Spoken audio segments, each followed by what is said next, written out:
यानी संसार में सेवा का मार्ग अपनाने से ही जीवन सफल होता है। हमारी सरकार इसी सेवा भावना के साथ देशवासियों का जीवन आसान बनाने में जुटी है। न जाने कितनी पीढ़ियां जिन सपनों को सच होते देखना चाहती थी, भारत आज उन सपनों को पूरा करने का भरपूर प्रयास कर रहा है। साथियों, अपने 5 दशक के सार्वजनिक जीवन में मैंने किसानों की परेशानियों को, उनकी चुनौतियों को बहुत करीब से देखा है, महसूस किया है। इसलिए जब देश ने मुझे 2014 में प्रधानमंत्री के रूप में सेवा का अवसर दिया, तो हमने कृषि विकास, किसान कल्याण को सर्वोच्च प्राथमिकता दी। साथियों, इस सच्चाई से बहुत लोग अनजान हैं कि देश के 100 में से 80 किसान छोटे किसान हैं। उनके पास 2 हेक्टेयर से भी कम जमीन है। आप कल्पना कर सकते हैं, इन छोटे किसानों की संख्या 10 करोड़ से भी ज्यादा है। उनकी पूरी जिंदगी का आधार यही छोटी सी जमीन का टुकड़ा है। यही उनकी जिंदगी होती है। और इस छोटी सी जमीन के सहारे ही वो अपना और अपने परिवार का गुजारा करते हैं। पीढ़ी दर पीढ़ी परिवारों में होने वाला बंटवारा इस जमीन को और छोटा कर रहा है। इसलिए देश के छोटे किसानों की चुनौतियों को दूर करने के लिए हमने बीज, बीमा, बाजार और बचत, इन सभी पर चौतरफा काम किया। सरकार ने अच्छी क्वालिटी के बीज के साथ ही किसानों को नीम coated urea, soil health card, micro irrigation जैसी सुविधाओं से भी जोड़ा। हमने 22 करोड़ सॉइल हेल्थ कार्ड किसानों को दिए और इस वैज्ञानिक अभियान के कारण एग्रीकल्चर प्रोडक्शन भी बढ़ा। साथियों, हमने फसल बीमा योजना को अधिक प्रभावी बनाया। उसके दायरे में ज्यादा किसानों को लाए। आपदा के समय ज्यादा से ज्यादा किसानों को आसानी से मुआवजा मिल सके, इसके लिए भी पुराने नियम बदले। इस वजह से बीते 4 साल में 1 लाख करोड़ रुपए से अधिक का मुआवजा हमारे किसान भाई बहनों को मिला है। हम छोटे किसानों और खेत में काम करने वाले श्रमिकों तक बीमा और पेंशन की सुविधाओं को भी ले आए। छोटे किसानों की जरूरतों को पूरा करने के लिए सीधे उनके बैंक खातों में 1,62,000 करोड़ रुपए ट्रांसफर किए, सीधे उनके खाते में। साथियों, किसानों को उनकी मेहनत के बदले उपज की सही कीमत मिले, इसके लिए भी अनेक कदम उठाए गए। देश ने अपने रूरल मार्केट इंफ्रास्ट्रक्चर को मजबूत किया। हमने एमएसपी तो बढ़ाई है, साथ ही साथ रिकॉर्ड सरकारी खरीद केंद्र भी बनाए। हमारी सरकार द्वारा की गई उपज की खरीद ने पिछले कई दशकों के रिकॉर्ड तोड़ दिए हैं। देश की 1000 से ज्यादा मंडियों को ई नाम योजना से जोड़कर हमने किसानों को कहीं पर भी अपनी उपज बेचने का एक प्लेटफॉर्म दिया और इसके साथ ही देश भर की कृषि मंडियों के आधुनिकीकरण पर भी हमने करोड़ों रुपए खर्च किए। साथियों, आज केंद्र सरकार का कृषि बजट पहले के मुकाबले 5 गुना बढ़ गया है। हर वर्ष 1.25 लाख करोड़ रुपए से अधिक कृषि पर खर्च किए जा रहे हैं। 1 लाख करोड़ रुपए के एग्रीकल्चर इंफ्रास्ट्रक्चर फंड के माध्यम से गांव और खेत के नजदीक भंडारण, इसकी व्यवस्था, कृषि उपकरण जैसी अनेक सुविधाओं का विस्तार, ये सारी बातें तेजी से हो रही है। छोटे किसानों की ताकत बढ़ाने के लिए 10,000 एफपीओ किसान उत्पादक संगठन बनाने का अभियान भी जारी है। इस पर भी करीब 7,000 करोड़ रुपए खर्च किए जा रहे हैं। माइक्रो इरिगेशन फंड के आवंटन को भी 2 गुना करके 10,000 करोड़ रुपए कर दिया गया है। हमने क्रॉप लोन भी 2 गुना कर दिया, तो इस वर्ष 16 लाख करोड़ रुपए हो जाएगा। अब पशुपालकों को मछली पालन से जुड़े हमारे किसानों को भी किसान क्रेडिट कार्ड का लाभ मिलना शुरू हो गया है।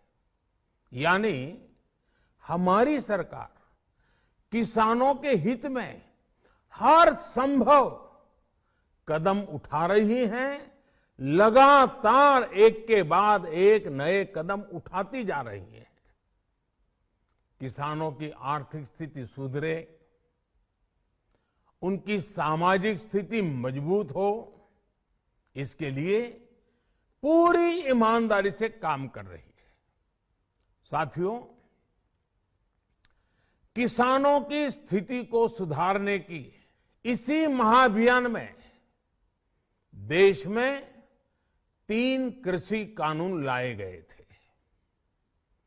मकसद ये था कि देश के किसानों को, खासकर छोटे किसानों को और ताकत मिले, उन्हें अपनी उपज की सही कीमत और उपज बेचने के लिए ज्यादा से ज्यादा विकल्प मिले।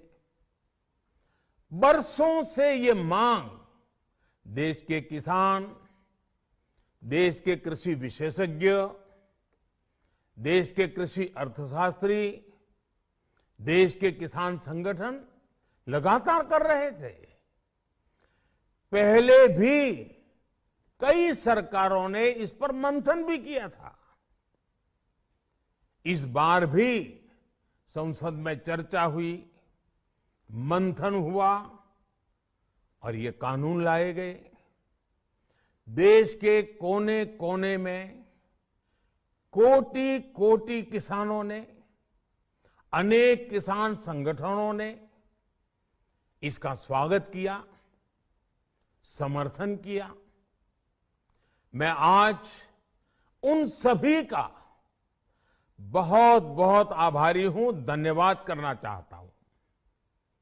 साथियों, हमारी सरकार किसानों के कल्याण के लिए, खासकर छोटे किसानों के कल्याण के लिए देश के कृषि जगत के हित में, देश के हित में, गांव गरीब के उज्जवल भविष्य के लिए पूरी सत्यनिष्ठा से, किसानों के प्रति पूर्ण समर्पण भाव से, नेक नियत से ये कानून लेकर आई थी। लेकिन इतनी पवित्र बात, पूर्ण रूप से शुद्ध किसानों के हित की बात, हम अपने प्रयासों के बावजूद कुछ किसानों को समझा नहीं पाए। भले ही किसानों का एक वर्ग ही विरोध कर रहा था, लेकिन फिर भी ये हमारे लिए महत्वपूर्ण था। कृषि अर्थशास्त्रियों ने, वैज्ञानिकों ने, प्रगतिशील किसानों ने भी उन्हें कृषि कानूनों के महत्व को समझाने का भरपूर प्रयास भी किया। हम पूरी विनम्रता से, खुले मन से उन्हें समझाते रहे। अनेक माध्यमों से व्यक्तिगत और सामूहिक बातचीत भी लगातार होती रही। हमने किसानों की बातों को, उनके तर्क को समझने में भी कोई कोर कसर बाकी नहीं छोड़ी। कानून के जिन प्रावधानों पर उन्हें ऐतराज था, सरकार उन्हें बदलने के लिए भी तैयार हो गई। 2 साल तक हमने इन कानूनों को सस्पेंड करने का भी प्रस्ताव दिया। इसी दौरान ये विषय माननीय सर्वोच्च न्यायालय के पास भी चला गया। ये सारी बातें देश के सामने है, इसलिए मैं इनके अधिक विस्तार में नहीं जाऊंगा। साथियों, मैं आज देशवासियों से क्षमा मांगते हुए सच्चे मन से और पवित्र हृदय से कहना चाहता हूं कि शायद हमारी तपस्या में ही कोई कमी रही होगी, जिसके कारण दिए के प्रकाश जैसा सत्य कुछ किसान भाइयों को हम समझा नहीं पाए। आज गुरु नानक देव जी का पवित्र प्रकाश पर्व है। ये समय किसी को भी दोष देने का नहीं है। आज मैं आपको, पूरे देश को ये बताने आया हूं कि हमने 3 कृषि कानूनों को वापस लेने का, रिपील करने का निर्णय लिया है। इस महीने के अंत में शुरू होने जा रहे संसद सत्र में, इसी महीने में, हम 3 कृषि कानूनों को रिपील करने की संवैधानिक प्रक्रिया को पूरा कर देंगे। साथियों, मैं आज अपने सभी आंदोलनरत किसान साथियों से आग्रह कर रहा हूं, आज गुरु पर्व का पवित्र दिन है।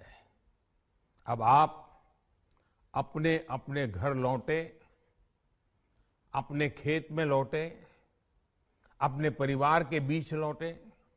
आइए एक नई शुरुआत करते हैं, नए सिरे से आगे बढ़ते हैं। साथियों, आज ही सरकार ने कृषि क्षेत्र से जुड़ा एक और अहम फैसला लिया है। जीरो बजट खेती यानी प्राकृतिक खेती को बढ़ावा देने के लिए, देश की बदलती आवश्यकताओं को ध्यान में रखकर क्रॉप पैटर्न को वैज्ञानिक तरीके से बदलने के लिए एमएसपी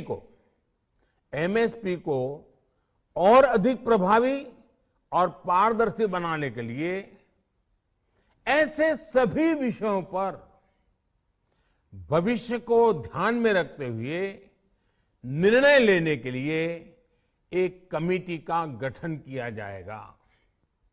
इस कमेटी में केंद्र सरकार, राज्य सरकारों के प्रतिनिधि होंगे, किसान होंगे, कृषि वैज्ञानिक होंगे, कृषि अर्थशास्त्री होंगे। साथियों, हमारी सरकार किसानों के हित में काम करती रही है और आगे भी करती रहेगी। मैं गुरु गोविंद सिंह जी की भावना में अपनी बात समाप्त करूंगा। देहि शिवावर मोहे इहे, शुभ कर्मन ते कबहू न टरो। हे देवी, मुझे ये वर दीजिए कि मैं शुभ कर्म करने से कभी पीछे ना हटूं। जो किया किसानों के लिए किया, जो कर रहा हूं देश के लिए कर रहा हूं। आप सभी के आशीर्वाद से मैंने मेहनत में पहले भी कोई कमी नहीं की थी। आज मैं आपको विश्वास दिलाता हूं कि अब और ज्यादा मेहनत करूंगा ताकि आपके सपने साकार हो सके, देश के सपने साकार हो सके। आपका बहुत बहुत धन्यवाद। नमस्कार।